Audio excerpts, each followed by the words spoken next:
BSc की class चालू करो, तो अगले साल से नहीं, जब भी कॉलेज खुलेंगे बीएससी की क्लास बड़ौद में चालू हो जाएगी। हमारे जिले के अध्यक्ष आदरणीय गोविंद सिंह जी, यशस्वी सांसद आदरणीय अनिल फिरोजिया जी, आदरणीय जगदीश अग्रवाल जी, सुसनेर के हमारे लोकप्रिय विधायक राणा विक्रम सिंह जी, महिलपुर के हमारे लोकप्रिय विधायक बहादुर सिंह जी, पूर्व विधायक भाई मुरली पाटीदार जी, आदरणीय बद्रीलाल सोनी जी, बहन कलाबाई, सूरज सिंह जी, महेंद्र सिंह जी, अंबाराम कराड़ा जी, बहन रेखा जी, गोपाल जी, श्रीमती मनोहर उटवाल जी। अब चूंकि समय मुझे इजाजत नहीं दे रहा, इसलिए सभी मंचासीन मेरे वरिष्ठ ने माफ करना। आज ये बहादुर भैया वहां बांध का उद्घाटन कराने ले गए थे और रास्ता में भीड़ ही भीड़, जनता ही जनता, तुमने क्या करूँ, रोक रोक के पकड़ पकड़ के आते आते हालत खराब हो गई मेरी यार, और समय भी लग गया, इसलिए माफी चाहता हूँ। सभी वरिष्ठ नेता, साथी पदाधिकारीगण, आपको सबको प्रणाम। और सामने बैठी वो जनता जो मेरे लिए भगवान के स्वरूप है, दोनों हाथ जोड़ के शीश झुका के आपको प्रणाम करता हूं, आप सबको नमस्कार करता हूं मेरे बहनों और भाइयों। एक साल पहले जब मनोहर उटवाल जी थे, मैं बड़ौद आया और आया इसलिए था कि सोयाबीन की फसल खराब हो गई थी, और अभी जो बीमा कंपनियों ने यहाँ की राशि स्वीकृत की है, उस राशि से हम संतुष्ट नहीं है। मैंने जांच करने के फिर से निर्देश दिए, अभी राशि बंटने से रोकी है मैंने, एक बार फिर से उसकी जांच पड़ताल करवाएंगे। और आज आते समय मैं फिर एक सोयाबीन के खेत में रुका हूं। आप चिंता मत करना रे भैया बहनों, पूरी क्षति का आकलन करके सोयाबीन की राहत की राशि दिलवाऊंगा, चाहे कुछ भी हो जाए। मामला जरा कड़की में है इस समय, क्योंकि कोरोना का जमाना है, टैक्स मैक्स आ नहीं रहा, पैसा आ नहीं रहा, लेकिन मैं रोऊंगा नहीं, कहीं से भी लाऊंगा, चाहे उधार लेके भी आऊं तो भी किसान भाइयों आपकी राहत की राशि बांटी जाएगी। और प्रशासन कलेक्टर यहाँ पे हैं, आप ठीक से सर्वे करवाइए, और सर्वे दोनों, एक राहत की राशि का और दूसरा फसल बीमा योजना का। क्रॉप कटिंग एक्सपेरिमेंट होनी चाहिए, बीमा हो गया कि नहीं सबका? कितने किसानों का बीमा हुआ है?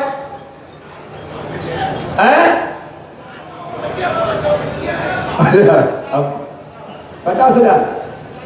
इस बार मैं निर्देश दे रहा हूं बीमा कंपनी को भेजूंगा, मैं मुख्यमंत्री हूं, क्रॉप कटिंग एक्सपेरिमेंट ढंग से होके इस फसल बीमा योजना का पैसा भी पूरा मिले, उसमें कोई कमी नहीं रहने दूंगा। और राहत की राशि और फसल बीमा योजना दोनों का पैसा मिला के मैं आपके नुकसान की भरपाई करवा दूंगा, आप निश्चिंत रहना। इसलिए शायद भगवान ने मुझे फिर, मैं तो सोच ही नहीं रहा था कि 1.25 साल में फिर आ जाऊंगा। अपन तो सोच रहे थे कि 5 साल लड़ाई लड़नी मैदान, लेकिन कोई बैद्यनाथ बाबा की ऐसी कृपा हुई कि फिर से मुख्यमंत्री बन गया। लेकिन भैया बड़ा संकट का समय है, अब रात को जाके कोरोना देखूंगा, और यहाँ अपनी जनता कोरोना से डरती नहीं है। अब ऐसा झंझोड़ दिया मुझे पकड़ पकड़ के, मामा मामा, बिना मास्क के गले लग जाए, कोई हाथ पकड़ ले, कोई नीचे खींच ले। आप बताओ कमलनाथ जी आते तो ऐसा खींच लेते क्या? अरे खींच लेते क्या? अब एक बार तो मामा को कोरोना हो गया, पहले मैं सोच रहा था दोबारा हो गई नहीं, लेकिन आजकल तो दोबारा भी होने लगा। और इसलिए हाथ जोड़ के कह रहा हूं, कोरोना से सावधानी रखना, ये मास्क जरूर चेहरा पे लगाए रखना मेरे बहनों और भाइयों। बड़ी खराब बीमारी है, पूरी दुनिया में फैल रही है, पूरे देश में फैल रही है। एक तरफ कोरोना से भी लड़ाई लड़नी और दूसरी तरफ जनता की व्यवस्था भी बना के रखनी है। और इसलिए जब से मुख्यमंत्री बना हूं 1 मिनट मैंने चैन की सांस नहीं ली, 1 मिनट मैंने आराम नहीं किया। एक तो पुरानी जितनी योजनाएं बंद हो गई थी, मेरे गरीब बहनों और भाइयों, जगह जगह हम जाते थे, आपने पिछली बार की योजना बनाई कि गरीबों को राशन देना है। बाद में कांग्रेस की सरकार आ गई, हमारी योजना ठंडे बस्ते में डाल दी। लेकिन हमने जितने भी गरीब थे उनको फिर से पात्रता पर्ची देके 16 तारीख से राशन बंटवाना शुरू कर दिया है। नए नाम जोड़े हैं। कितने नाम जोड़े हैं अपने? 14,000 जोड़े। भैया देखो ना, नेता हो तमाम जिला की पार्टी के विधायक जी साथीगण, बीन बीन के ढूंढ लो, कोई गरीब शेष नहीं रहना चाहिए जिनकी अभी भी पात्रता पर्ची नहीं बनी है। फिर से पात्रता पर्ची बनवाओ, हर गरीब को भोजन के लिए राशन दिया जाएगा। कोई गरीब की थाली खाली नहीं रहेगी। गरीब की थाली कभी रहे ना खाली। नरेंद्र मोदी जी प्रधानमंत्री है। अभी नवंबर तक 5 किलो बिना पैसे के 5 किलो वो मिलेगा, 1 रुपया किलो ये मिलेगा। एक व्यक्ति को 10 किलो, मतलब 5 का परिवार है तो 50 किलो, 10 का परिवार है तो 1 क्विंटल। चिंता मत करना रे भैया, भूखे नहीं रहना। राम की चिड़ैया, राम कोई खेत खावरी चिड़ैया, भर भर पेट। अब फिर से मामा का राज है, तो गरीब कोई परेशान ना रहे, इसकी चिंता करनी। मुझे पता चला लैपटॉप वाली बेटियां आई, कितनी योजनाएं मेरी बंद कर दी गई। मेरे बहनों और भाइयों, 1.25 साल में हर योजना हमारी बंद कर दी गई।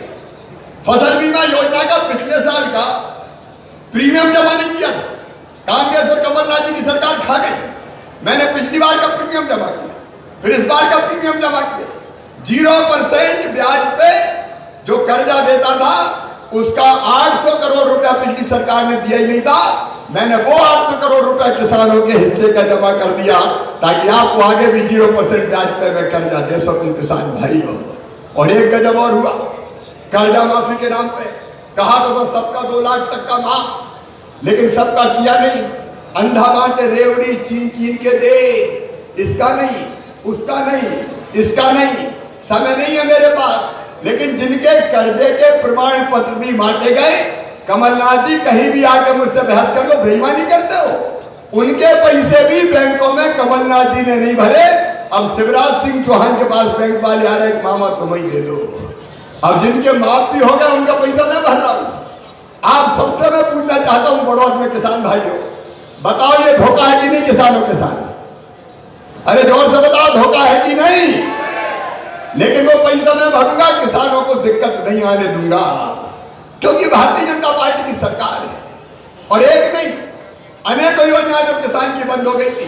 अभी भावांतर का पैसा जो मेरे टाइम के था सोयाबीन का, वो भावांतर का पैसा कमलनाथ ने जमा नहीं किया। आप चिंता मत करना, वो भावांतर की राशि भी दिलवाऊंगा सोयाबीन के, क्योंकि भावांतर का पैसा किसानों को नहीं। अब मुझे भावांतर के पैसे का भी इंतजाम करना, वो राशि भी किसान के खाते में डालूंगा। संबल योजना हमारी बंद कर दी।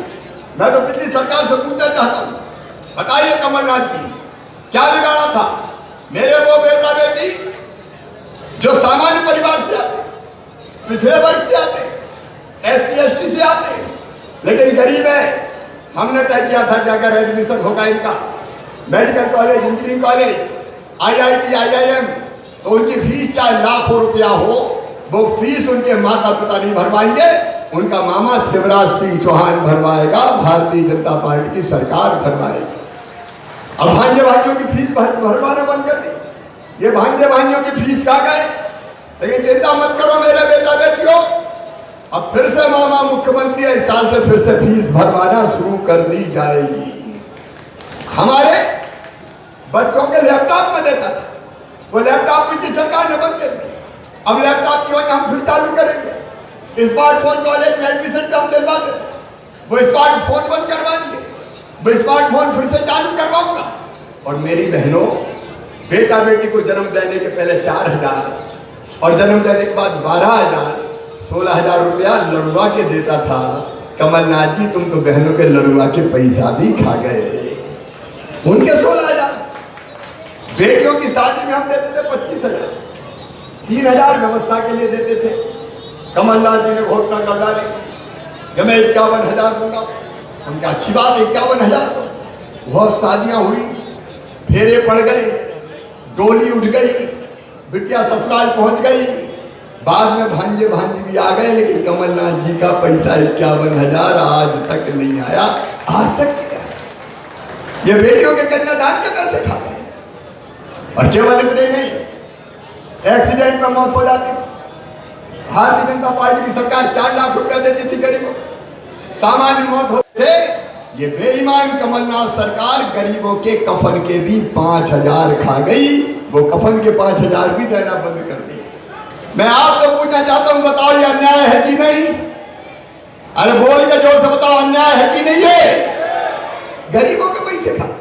मेरे बुजुर्गों की तीर्थ दर्शन के पैसा खाते, तीर्थ दर्शन यात्रा बंद करवा दी। कोई बद्रीनाथ जाता था, कोई रामेश्वरम जाता था, कोई द्वारकापुरी जाता था, कोई अलग अलग तीर्थ स्थानों पे जाता था। अब मैं उनके पैसे देता था कि जाओ तीर्थ यात्रा करके आओ। बुजुर्गों ने क्या बिगाड़ा था कमलनाथ जी? आपने तीर्थ दर्शन योजना भी बंद करवा दी।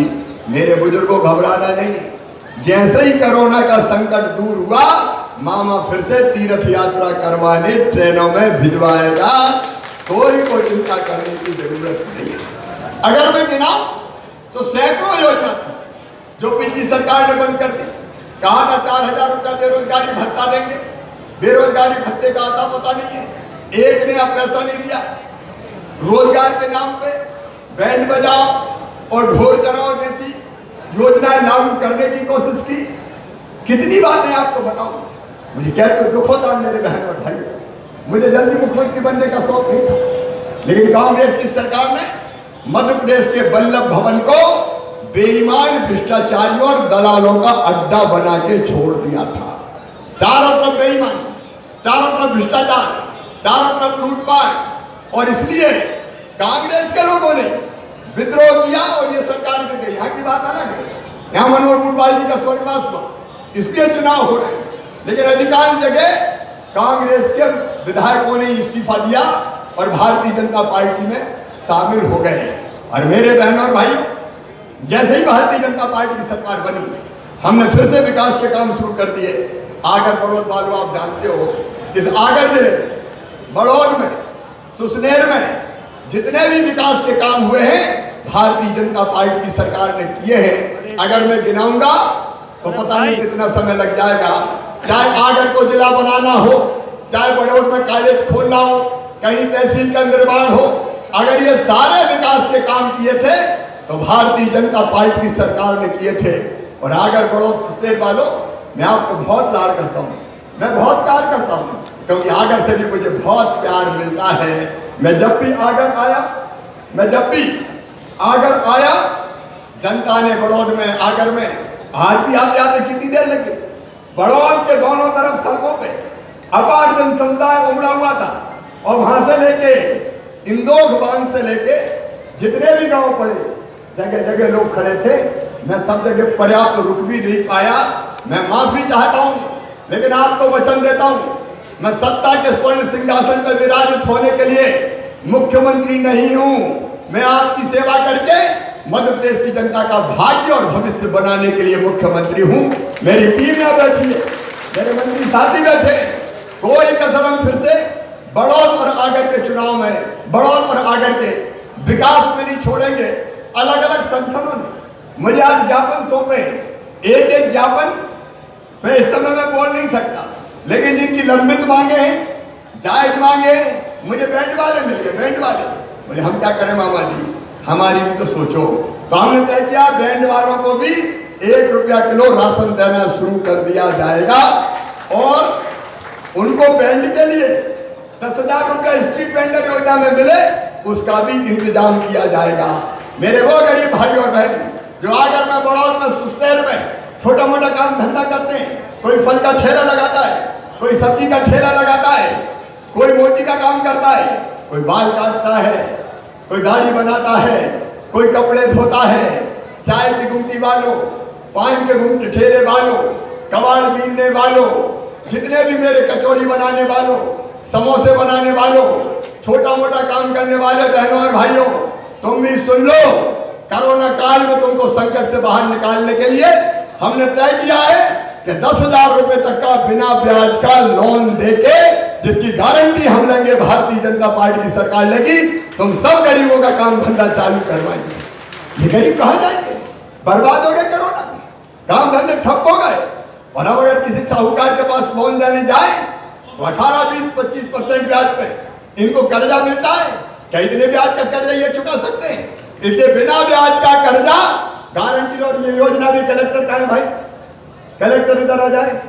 ये जो स्ट्रीट वेंडर वाली योजना है, सब गरीबों की आ करो, बढ़ो दो, सुस्ते रहो। क्या जितने कस्बे हैं उन कस्बों में भी जो नगर पालिका नहीं है, उन कस्बों में भी 10-10 हजार रुपया दिलवाए जाएंगे ताकि इन गरीबों की जिंदगी सुधर जाए, इनका काम धंधा चल जाए। आज ही मैंने स्व सहायता समूह की बहनों से चर्चा की थी, यहाँ भी बहनें इकट्ठी हुई होगी कई जगह। मेरी स्व सहायता समूह की बहनों, चिंता मत करना, 1400 करोड़ रुपया दिलवा रहा हूं स्व सहायता समूहों को अलग अलग, ताकि मेरी स्व सहायता समूह की बहनें अलग अलग चीजें बनाए। कोई अचार बनाए, कोई बड़ी बनाए, कोई पापड़ बनाए, कोई सैनिटाइजर बनाए, कोई साबुन बनाए, कोई पीपी किट बनाए, कोई और अलग अलग काम धंधों में आए। मैं अपनी बहनों को गरीब नहीं रहने दूंगा। महिला सशक्तिकरण का काम पूरी ताकत के साथ किया जाएगा। और जो हमने रोड मैप बनाया आत्मनिर्भर मध्य प्रदेश का, बड़ौद वालों में आपसे भी कहना चाहता हूँ, आगर वालों से कहना चाहता हूँ, आगर जिला वालों से कहना चाहता हूँ, देखिए हमारी प्राथमिकताएं हैं। 3 साल में मध्य प्रदेश की तस्वीर और जनता की तकदीर बदलनी है। 3 साल में हम कोई गरीब बिना पक्के मकान के नहीं रहने देंगे, सबको पक्का मकान बना के दिया जाएगा। नंबर 2, पीने का पानी और सिंचाई का पानी। पीने का पानी के लिए योजना तैयार है, आप जानते हैं, अध्यक्ष जी जानते हैं, विधायक जी जानते हैं। यहाँ आगर की सुसनेर की योजना मैंने स्वीकृत कर दी है। राशि शायद 500-700 करोड़ है, मुझे विधान 500 करोड़ से ज्यादा है। सुनो मेरी 600 करोड़। हाँ सुनो मेरी सुसनेर की बहनों, आगर की बहनों और बड़ौद की बहनों, 3 साल के अंदर अंदर तुम्हारे घर में नल लगा के टोटी वाला पाइपलाइन बिछा के पीने का पानी दिया जाएगा। टोटी खोलोगी तो झरझर पानी बर्तनों में भरेगा। हैंडपंप नहीं चलाने दूंगा मेरी बहनों, मेरी बेटियों पानी भर भर के बट्ठर हो गई, परेशान हो गई। कब तक बेटियां पानी भरेगी? उसके लिए पैसा स्वीकृत हो गया है, वो काम भी हम जल्दी प्रारंभ करेंगे। मकान, पीने का पानी और बिजली के बिलों के बारे में सुन लो। कई ने मुझे कंप्लेंट की कि बड़े बड़े बिजली के बिल आ रहे, मामा मर गए, तो वो सारे बिजली के बिल गट्ठा बांध कर मैंने पटक दिए। अगले महीना केवल 1 महीने का बिल आएगा, बाकी बिजली का बिल मामा सरल समाधान योजना से चुकाएगा। कोई तकलीफ नहीं रहने दूंगा। घर में शौचालय, पीने का पानी, उजाला रसोई गैस कनेक्शन, घर में सस्ती बिजली, ताकि गरीब की रोटी कपड़ा मकान और पढ़ाई लिखाई का बच्चों का इंतजाम ये पूरा किया जा सके।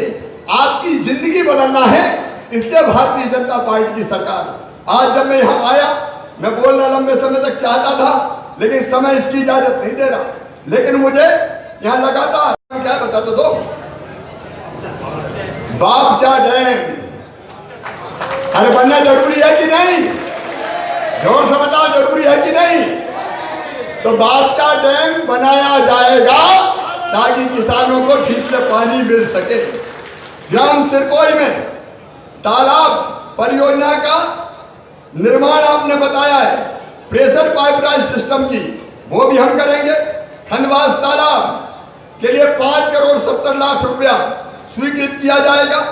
आगर विधानसभा में कुल 17 सड़कें 50 किलोमीटर की लंबाई की, उसमें 36 करोड़ लगेंगे। वो 36 करोड़ रुपया भी हम स्वीकृत करके उन सड़कों का निर्माण भी हम करवाएंगे। पुल पुलियों के लिए जरूरत पड़ेगी तो उसके लिए भी हम धनराशि देने का काम करेंगे। 7 स्टॉप डैम 7 करोड़ की लागत से वो भी अलग अलग जगह बनवाए जाएंगे। क्षेत्र में 7 बीटी सड़कें अलग से हैं, वो भी हम करेंगे। क्षेत्र की विद्युत व्यवस्था के लिए 14 ट्रांसफार्मर की जरूरत है, वो 14 ट्रांसफार्मर भी लगाए जाएंगे और मुख्यमंत्री सरोवर योजना के तहत 8 तालाबों का निर्माण 11 करोड़ रुपए की राशि से किया जाएगा। मैंने सोयाबीन के नुकसान की बात पहले ही कर दी है। इसके अलावा कुछ स्कूलों के उन्नयन का और विधानसभा क्षेत्र आगर और सुसनेर में अब मैं चाहता हूं छोटे मोटे उद्योग आए, वो जरूरी है रोजगार देने के लिए। और आज इसलिए मैं आज घोषणा कर रहा हूं कि आगर में और सुसनेर में औद्योगिक क्षेत्र का विकास किया जाएगा, ताकि हमारे क्षेत्र में होगी और बाहर से आगे भी छोटी छोटी फैक्ट्री लगा सके, जिसमें मेरे बच्चों को रोजगार मिल सके। और सुनो मेरे बेरोजगार बेटा बेटियों, अभी मैंने समीक्षा की है, बहुत जल्दी पुलिस की भर्ती, स्वास्थ्य विभाग की भर्ती, शिक्षकों की भर्ती प्रारंभ की जा रही है। उसकी प्रक्रिया हम प्रारंभ कर रहे हैं, ताकि जितने बच्चे हमारी नौकरियों में लग सके उनको भी हम नौकरी देने का, जॉब देने का काम करेंगे। मेरे बहनों और भाइयों, समय अब ज्यादा नहीं है। अब मन तो अभी भरे ही नहीं है। इच्छा होती है कि आपके बीच में ही आज बड़ौद में ही रह जाऊं, लेकिन कल सवेरे विधानसभा है और इसलिए मुझे लौटना पड़ेगा। नहीं मैं तो बाई रोड भी चला जाता, लेकिन मेरा मन भी नहीं भरा। आपका भरा कि नहीं भरा? अरे जोर से बताओ, भरा कि नहीं? तो एक बार फिर, आज तो देर रात हो गई, लेकिन जल्दी आऊंगा, तब विस्तार से चर्चा करेंगे। लेकिन मेरे बहनों और भाइयों, अंतिम बात है, ये सारे काम मैं तब करूंगा जब मैं मुख्यमंत्री परमानेंट बन जाऊंगा। अभी मैं टेम्परेरी मुख्यमंत्री हूं। अगर ये सीटें उपचुनाव की नहीं जीती तो ये मुख्यमंत्री बस टेम्परेरी रह जाएगा। आप बताओ, मामा को परमानेंट मुख्यमंत्री होना चाहिए कि नहीं? अरे जोर से बताओ, सब होना चाहिए कि नहीं? तो उसके लिए आगर जीतना जरूरी है। बेटी मिलूंगा तो, गवर्नमेंट में मिलूंगा तुझे, और इसलिए आप सबसे